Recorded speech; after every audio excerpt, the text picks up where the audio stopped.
My name's Haydn Cross and I'm the Network Co-Ordinator for the Clinical Leaders Network. It's an NHS organisation and we specialise in grouping together clinicians nationally. We work in the local area teams and we bring them together for meetings and events, and mainly to develop them personally as well as professionally. I'll come in the morning, I'll have 35 emails to go through, respond to. Then got to sort out everybody's diaries for meetings. And those are the roles really that are just so monotonous that you wish it was something else.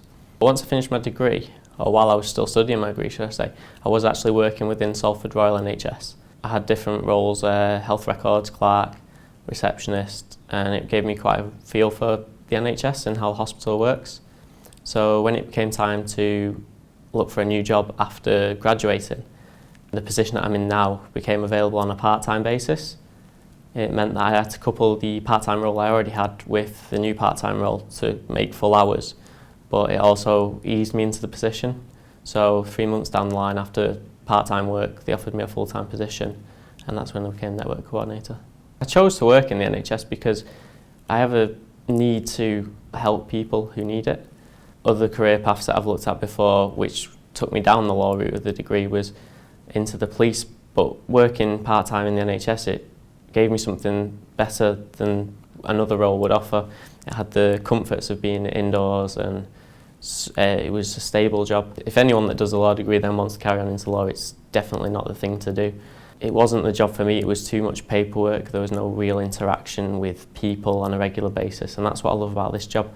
I meet people from all over the UK, different roles. You could be support, clinic support, or you could be a medical director, or you could be the chairman of the NHS, and each and every person you get to meet has their own story, their own experiences, and that's what you really gain from this job as opposed to what you give to the job.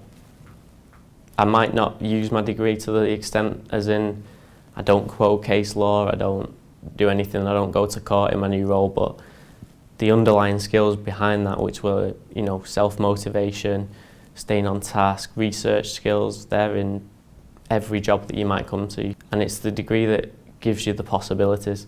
If you tell somebody that you've got the degree, there is the stereotype that people go, oh, the degree doesn't get you the job. It doesn't, but it gets you recognised and it shows people that you've got something that other people might not have. Job satisfaction for me is the only reason why I'm in this job and why I'll continue to be in this job. I couldn't put myself through a 14-hour day of looking through papers just to get paid that extra bit of money and drive a flash car or anything like that. You'd rather be happy, and it's cliche, but they say you can't buy happiness, and that's right. You can't put a price on how much the job's worth unless you enjoy it. Yes, I enjoy this job and it does give me everything that I need. Would I like to have more money? Yes, everyone wants to have a bit more money, but for pure satisfaction I'd take this job over any other at the minute.